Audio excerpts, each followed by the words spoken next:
If you're like me, you love the convenience of taking your laptop to your favorite bookstore or coffee shop and using Wi-Fi to go online. But what you may not know is that identity thieves love it too. An evil twin could be lurking at Starbucks waiting to steal your personal information, and you wouldn't even have a clue. And it's easier than you might think. Today, Dr. Nat, the Techno Cat, is here. She's going to tell you what an evil twin is, how to know one could be lurking, and how to protect yourself. And later in the show, how to protect your identity in online dating. Yeah, I know what you guys have been up to on the computer. And my favorite, we'll also take a look at the latest cool gadgets. Very happy to have you here today, Dr. Nat. Thank you so much, Greg. It's fantastic to be here, and this is one subject I am very passionate about. Well, you were very much on my mind last night because I was using my laptop at Borders. Oh my gosh. And I've heard the term spoofing, and you say evil twin. Right. What is that? Well, an evil twin, many times people think maybe that's your mother-in-law, but it's not. Or sibling, I don't know. It could be yeah. a sibling, yes. But basically what it is it's a fake internet site in a hotspot. So the issue is that we can't really tell whether it's the real site or a fake site, right, because the hackers are so good. So somebody takes their laptop in there or takes something in there and they set up. And they log onto the wireless network, and then you have no idea whether someone can see everything you're doing. So there's a process called keystroke logging. And everything that you type in, let's say you're logging in, you're ordering something for your mom or a friend online, and they can see everything you're doing. So every password, credit card number, social security card, anything that you're putting in there, basically they record every keystroke and then send it to the cyber thief.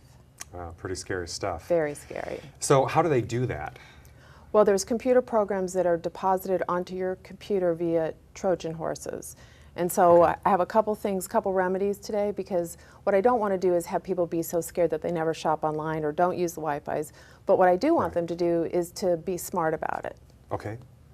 But I guess what I'm wondering is, though, how do the hackers or these people, how do they actually break in when they spoof the wireless network? I mean, how do they make you think that they're the T-Mobile hotspot or the one I use? I'm just going to keep that generic there. But how do we know which? I mean, how do they do that? What kind of equipment do they use? Well, basically, they set up a site, and what they've done is basically very quickly in nanoseconds point the site that you're logged on to. So you may log on to the real site, but then they point it to another server, which is the thief's server, and you can't really tell. Okay. So, because when I was sitting there last night using my laptop, I thought, how would I ever really know? You don't. So there's no way. Well, okay, so let me show you a couple products. Sure. One is ID Vault, and I really like this one. So basically what it does is it plugs into your USB port, and it becomes your password vault. Okay. So you set up a password with this, and basically it protects and secures your laptop. So once you set up the password in this is a password for every time you log on to any site. So a banking site, any of your favorite sites, if you shop, online shopping, all the passwords that you would normally use, now you only need one. And the way that they set up the password, they have you type on the screen. So the keystroke logging that I talked about before, where people are actually being able to record everything you're doing, this password that goes with this basically is done on the computer screen, so that there's no way that anybody could ever get to that. So it does that. It secures your password so that you're on a site, and let's say you're typing in, no one can see it. And then it also, when you're going to log in, it also authenticates a site. So let's say that you're looking to buy some online books, and you go to an online book. Are you on the real site or the phishing site or the evil twin? If you're not on the real site, this will not let you log in. Oh. So that's really cool, isn't it? Yeah. Very cool. So that's why I really love this product. Another one. Well, here you go. Thank you. You're welcome. And it matches your shirt. I'll probably be online later tonight. So. Yes. Now the other thing that I really like is this new software, internet security software. So this does everything from protect your firewall to anti-spyware. So spyware, and originally what it was for marketers to figure out where you've been. So what sites do you go to? How long were you on that page? Did you buy? All that kind of stuff. Well, what happened was, mind their own business. Well, so this is really cool technology to help marketers understand what people are doing on sites. So the cyber mobsters went, let's see, what if we could take all that information that people are logging on, putting all that information, and have it sent to us. Yeah. Well, in fact, for a while, even some legitimate sites were talking about doing things like that. You know, with like cross sites, so that, well, I won't say particular companies in case I have it wrong, Yes. but you know, so that they could build a profile about you or know what you were buying and shopping, and that's what privacy has become such a huge issue now, just from legitimate companies even, you know, let Right. alone all the hackers and what everybody else is up to. Well, it's interesting So. because the government is starting to institute laws, and the privacy laws and security protection laws. One of the things, the issues we have in the United States is every state is different. So in Europe, they have one unified system and a set of laws, but it's different in every state. So for instance, in California, it's the only state that if, let's say, you have identity theft, like your data is stolen from somebody's database, they have to notify you. So that one of the reasons that I really like this other service is called Intellius, and what Intellius does is it allows you to log in all of your information, so all your bank accounts and anything that you have. So let's say that you didn't have these products. Then what you could do is they monitor all of your accounts, and let's say, you know, there's a lot of things that go on like dumpster diving. So someone, let's say, you know, those pre-approved credit cards, do you throw those out or do you shred them? I have to admit, I throw them out, and I've heard that before, and I guess I've got to stop after tonight. I'm going to make a You're going to be a new tonight. man, yes, yes. I guess so damn many of them, you know, I just throw them out, but shred them, okay. Because otherwise, what happens if you don't? Well, what happens if you don't is basically the thieves dumpster dive. They go to the dumpster, pull out your credit card application, cross out your address, send it to themselves, and then they start to go, you know, the credit card gets issued to their address, and basically they go shopping. Wow. Unbeknownst to you, until, for instance, you go to apply for a car loan or a mortgage, and you get turned down. So a lot of people, what they don't understand is that it's not just a matter of calling the credit card company and saying, well, it wasn't me. First of all, you have to write in writing. And second of all of the stuff that the thief bought goes on your credit report. Wow. So you have to file a police report, and you have to actually write to the credit bureaus and tell them that you've had identity theft, and you can't do that if you don't know, right? Yeah, so the and worst time to have this happen to you is when you're all excited, you're going to buy a new car or a new home, and then you find out that your credit's been compromised. I used to just think junk mail was a nuisance, and now I know that it's worse than a nuisance. It's worse than a nuisance, so I recommend shredding, and we'll look at a shredder later. You know, and it's even worse than that, and you probably already know this, but I had a situation recently because I had heard about that with the junk mail, but I was out of town in Palm Springs, and I came back to LA. I just got a new credit card. I'm not going to say the bank because I don't want it to happen again. And they kept calling me every time I'd place a transaction. I was getting kind of annoyed because I thought, okay, it's great, they have security, but they keep calling me and verifying everything. It's too much. And it was legitimate. It was like, yeah, I was like, look, people, I use the card a lot. You don't have to call every time I buy something. Right. Well, so I've been out of town, came back to LA, went to get gas, and the card didn't work, and I thought, oh, I know it's some kind of security thing from the bank. I have to call the bank. I did. They said, were you in Pennsylvania yesterday? And I said, no, I was in Palm Springs yesterday. And they said, well, you were at a Wawa store and bought.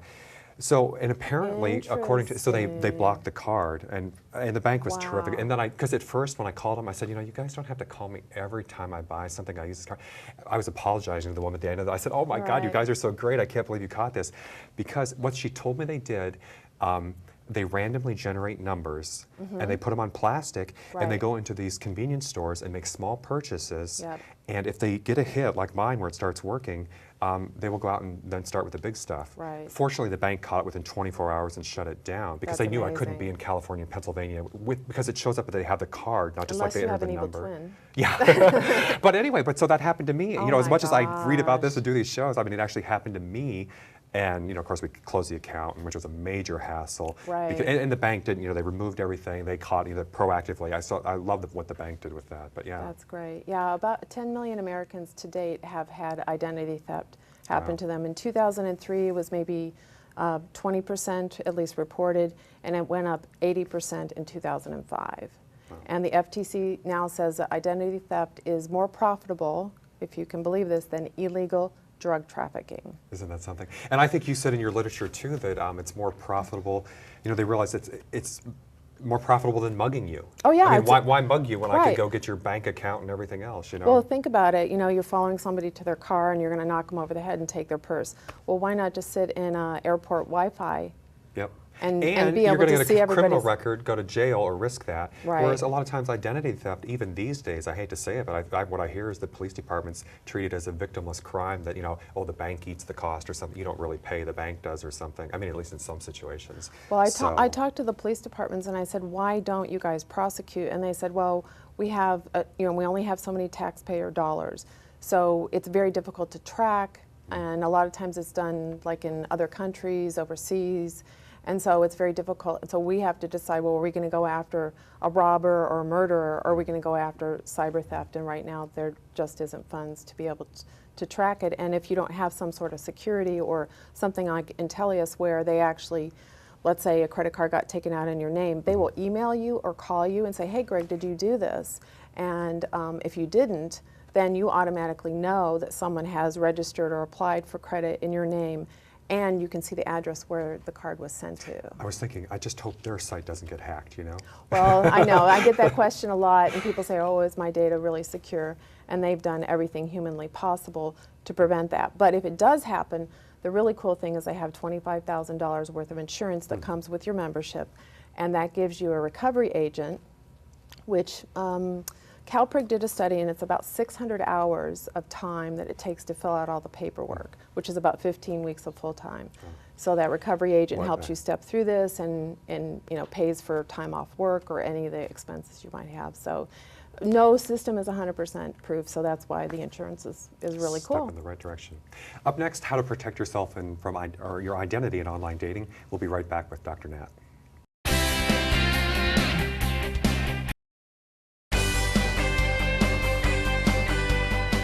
We are back with Dr. Nat, the Techno Cat, today.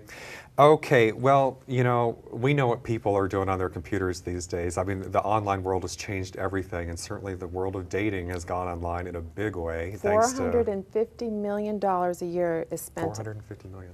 in online dating services. That's a heck of a lot of dating going on there. Any idea what percentage of people are out there doing online dating? I think it depends on your age demographic, and it also depends on what you're really looking at in terms of dating. Is it like dating to actually get married, or dating? A lot of the dating sites are now used because people just want to, have a friend to pal around.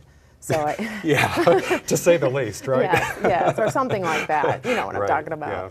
Yeah. So and of course MySpace is hugely popular. Hugely popular. Yes. So it's interesting how technology, Web 2.0, is the technology behind these social networking sites, and it's really interesting to see how technology is mimicking how we really interface with one another.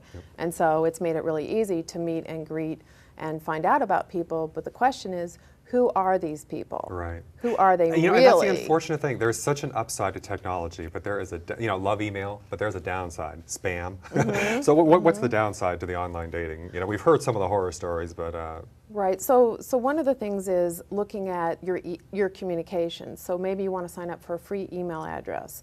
So when you're corresponding with this person that you don't really know very well, maybe you don't want to give them your real email address. Maybe you want to use a free email address, so that you can, as you get to know them and you feel more comfortable, then maybe you can disclose more. Another thing to look at is looking at a paid dating service. Did you mean one of those websites? Or? One of the websites where they actually take a credit card and they take your address and all that kind of information, because they're more likely to be legitimate people because there's a way to track you. Versus an unpaid site, it's less secure. And MySpace. I know, MySpace is just everybody's on MySpace. Just really, really fascinating to me. And then the last thing is, like, who are we really inviting into our houses? Not just dating, but nannies, handy people, and dating. So a service that you can use is Intellius, and they have a background search. So what you can do is you can look up Mr. Tall, Dark, and Handsome. And the service can't tell you if he has bad breath, or he chews with food in his mouth, or he's going to be late. But he can really tell if they can tell you he's really short and fat and bald and lives in Iowa or something. Well, they can tell you maybe he's 10 years older than he said he was. It can tell you if he's married. It can tell you if he has a criminal record. So it's really kind of a good thing. I mean, another really nice thing that the background search is great for is there was a couple that was high school sweethearts, absolutely fell in love with each other, and then he had to go to war. And so he came back to his hometown to find her, and she had moved away. And so he married somebody else, she married somebody else. 50 years later, both of their spouses died. and he was feeling very melancholy, and he was like, well, you know what, I really want to look up my war buddies, and I'm going to use some service to try to find them, and if they can find these guys, you know, that'll be really great. So he said, well, I'm going to try to find my old high school sweetheart, because if the service can do that, because I've searched for her for 50 years, if the service can do that, then I really truly believe in it. So guess what? Within 30 minutes, he had found her. Wow. Wow. So this website, the Intellius website, has a really robust search engine. And I guess. So was there a happy ending? Did they meet again and fall in love? They're engaged. Oh, great. I know. Good. It's just so fantastic. They're such a cute couple, and she was just so excited to hear from him. And they talked on the phone for like 3 hours, and then he said, you know, they lived in different states, and he said, well, you know, maybe we should get together. So they had their first date. They were both single. And they were both single. Both of their spouses had passed away, so it was, you know, they were both ready to move on and to have this second relationship, and both of them had that feeling where they never really let go of the other person. There was always that longing, and so I don't know, I just love when technology yeah, no, that's, again, it's good to hear some of the positive stories instead of just all the, you know, predator beware kind of stuff. Right. So if there's somebody out there, maybe your dad, and maybe, you know, you got divorced and you haven't seen your son in 20 years and you want to try to find him. I mean, there's a lot of... I deny any kids, by the way, but that's another story. So, but also I was just thinking you could probably do something even as basic as Google, right? I mean, I'm assuming... Right. You know, that Google is great. Not everybody comes up in Google. Like, I Right. publish a lot, so if you put my name in, you'll see me. I come up a lot. Yeah. But you can't see criminal records from Google. So if you're really trying to check up on things, to do a complete background check on, say, a nanny or someone who's going to be working in your home, or a doctor. One of the places that people are stealing records from is now doctors and dentists' office. Really? Yes, and hospitals, they're stealing Social Security numbers from newborns. Wow. Newborns. Mm-hmm. Wow. And then you don't find out for 16 years because, you know. Because the little kid's not doing anything Right, with the they're Social not getting Security number, and wow, that's really something. Yeah. And so I guess what I'm wondering though too, I can understand the precautionary side of this, you know, again, because you hear the things about, you know, the 60-year-old guy going after the 13-year-old girl on one of these socials, well, MySpace or whatever. Right. But is someone dating? I mean, at what point do you draw the line? For instance, would you be happy to know that I ran an FBI background check on you if we're... Well... You know, because to be honest, I wouldn't be very happy. I mean, Right. that would probably be the end for me. Right. You know, because I don't know, that's too much. Right, and some people are really pretty put off by the whole data search and checking up on your background, and but then you see these other specials on TV where the guy has, you know, 6 wives, 1 in every state, Right. and you wonder, how the heck could that have happened?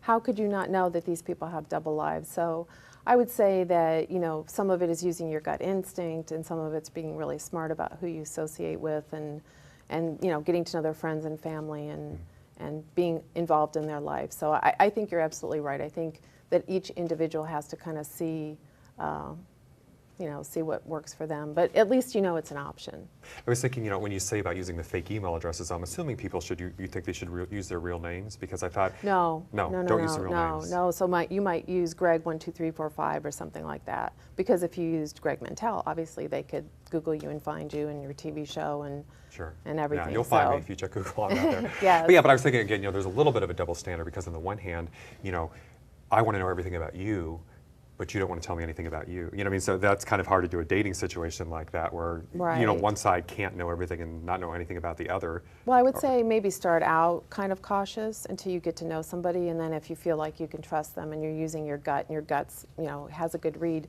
then maybe you can open it up and give them your real email address.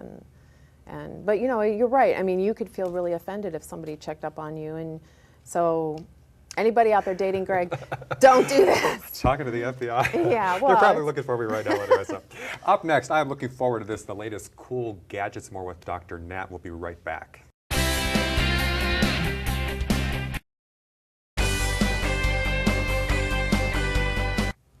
All right, we are back with Dr. Nat, and I should have said, by the way, I'm going to call this segment, we're going to teach you how to spy on your neighbors. But I love gadgets. I've got my iPod and my BlackBerry, but what have you got here? I think you're going to teach us how to spy on your neighbors, is that right? I'm saving this one for love last. this. So first we're going to start out with our teddy cam. Now this probably looks like just a sweet little teddy bear to you, right? Well, he actually has a camera in his nose. Yeah, you hear so many stories these days about what people find when they turn the camera on and see the babysitter doing God only knows what. Weird things. So Yep. if you did the background check, that would be really great. But then maybe sometimes you basically want to see, what's really happening. And so a Teddy Cam is great because So the little, yeah, and even the kids will like it. right, it looks really cute. It can be up on a shelf, and Now, what if the kid starts playing with it? well, you have to put it up pretty high. Okay. And they And what is this, also- wireless or something then? It is wireless. It hooks into a VCR, and you can tape, a 24-hour period. They also come in smoke detectors, wall clocks, all kinds of things that you can't really tell what it is. But I thought the Teddy Cam was the cutest to bring to I love you. you sitting there with your headphones on, by the way. I know. Well, you want to know what this is, but I'm not telling you yet. Okay, so we got the teddy bear out there looking for us. Okay. What else have you got here for us? Okay, so remember we were talking about the mail. So Yes. two things about your mail is, one, you want to use a locking mailbox. Okay.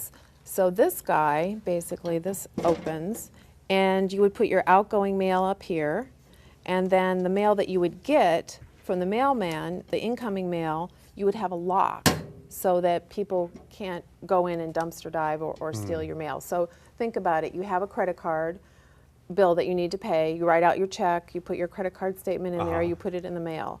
Well, if you put that little flag up and say, okay, Come and get it. come and get it, guess what? You might be saying that to a cyber thief or a dumpster diver or a mailbox thief. Yeah, and I'm just thinking, when I went home for Thanksgiving, my parents said kids had gone around the neighborhood and they had beat up the mailboxes. Oh, yeah. But they could very easily have just stopped and opened the mailbox and taken out what was inside. Right, So. exactly. And if you live in apartments, I think you have that kind of protection usually with locking Right, right. mail.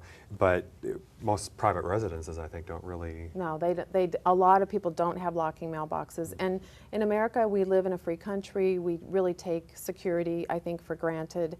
And so to think about, oh, I need to lock my mailbox, I mean, that was a new concept for me, right? Because I grew up in suburbia in Michigan, and so, everybody had a mailbox at the end of the driveway, and you put your mail in, put up the red flag, and, and then you wait for the flag to go down. You go out and see if you got any good stuff. And I was always waiting for the mail to go. I know, I was always too. It's so much fun to see. Apparently what other you people get. are waiting for it to go too. Right, so that's kind of a new development. And then remember we talked about the pre-approved credit cards? Well, this Yes. little guy here is a really, really great little shredder. And I love this because you can put it next to your desk, and it shreds credit cards, it shreds discs, so anything Discs? that you, discs, yeah, Wow. CDs. So let's say you have somebody Really? do your taxes and you don't want to keep those records, anything will go through here. Wow. Now, I think, though, I read in some of your literature, though, that maybe I better watch if we might get something on tape here I don't want, but fingers will not go in there and body parts will not go in there? Right, it automatically has a safety shut off so that it will shut off and it won't hurt anybody. So that's really nice. And apparently it was based on the electrical field for mammals? Is that? Yeah, right, it has a temperature sensor. So if a little kid puts a finger up there, and I Right. thought, I better stop doing this. See, I'm trying to stick my finger in the shredder, but You're trying to test it, I can see. if that it thing really works, I'm work? gonna have a problem. Yeah. Yes, no, but this is really great, and I put it in my kitchen. That's where I open my mail. So I would suggest put this in your kitchen or wherever you open your mail, because there's just that tendency to just toss it right into the Yep. garbage can. So this is kind of a new habit where you toss it into the shredder, and the way that this chops it up, it would be nearly impossible You can get to put the pieces back together. So it's just another precautionary step, because obviously we don't want to upset your financial security and, Yep. have Yeah, things and happen. it even has a nice little handle here. You can carry it around too if you want to take it to the office or something. I don't know. Or Right. Yeah, that's kind of the little bin that you would take out. Oh, that's the bin to empty. Yeah. I see. Okay, I see. Okay. All right. So what what is this? What are you wearing here? What have you got? Okay, Your ray so- gun, I think. Let's say that you wanted to spy on someone, and probably, okay, all you And girls maybe out I do. there who are dating Greg, Yeah, I don't do the FBI check. I just get out the. you just take your orbiter and go spy on people. So what this is, it uses parabolic technology, and basically you point it at someone and it will record the sound from 300 feet away. 300 feet away. So it could be, you could spy So on, could we get? Well, I guess we can't get through the walls here, right? no, it's Okay. line of sight. It is line of sight. Well, like, could we get the people in the control room there? Yes, we could. Okay. Can we hear what they're saying? Oh my God, you won't believe what they're saying! Hey. Give me Say that nice thing. I don't things know, about this could- Greg. this What could are you be kinda talking about? useful. So this is really cool. You can, let's say your kids are playing in the playground and you want to see somebody's talking to them, or maybe, No. your daughter's in the backyard and there's a guy over. What are they talking about? What's your spouse saying to that person on the cell phone? Yeah, exactly. Can I have this, by the way? You gave me the other one. I want this one. You know, I'll trade you. Yeah. I'll give you this. You This give is me the much more fun. headphones. Another really good I'd have use. fun time. Go driving around the neighborhood. I know, this is like secret agent, man, girl. Another cool thing is you could take it to a game, Oh. and you could actually hear what's happening in the huddle. Oh. So that could be That really would be fun. very interesting. Yeah. Sports reporters would probably love that too. Yes, it Well, would. thank you very much for being here Oh, today, thank Dr. Nat. I you. hope you will come back and just. Oh, absolutely. I would love to come back. Thank you, Greg. And here. Oh, great. My I get to present keep to this. you. Well, Yes. thanks everybody for watching. We'll see you next time. Okay, so I get to put this thing on. All right, I want to use this right now. So I just point. Just point. And then how do I activate it? Just pull the trigger. Pull the trigger. Yep. Okay. Boy, you look hot in that. It just. I found my calling here, I think. I don't know. Yeah. Now, does this need.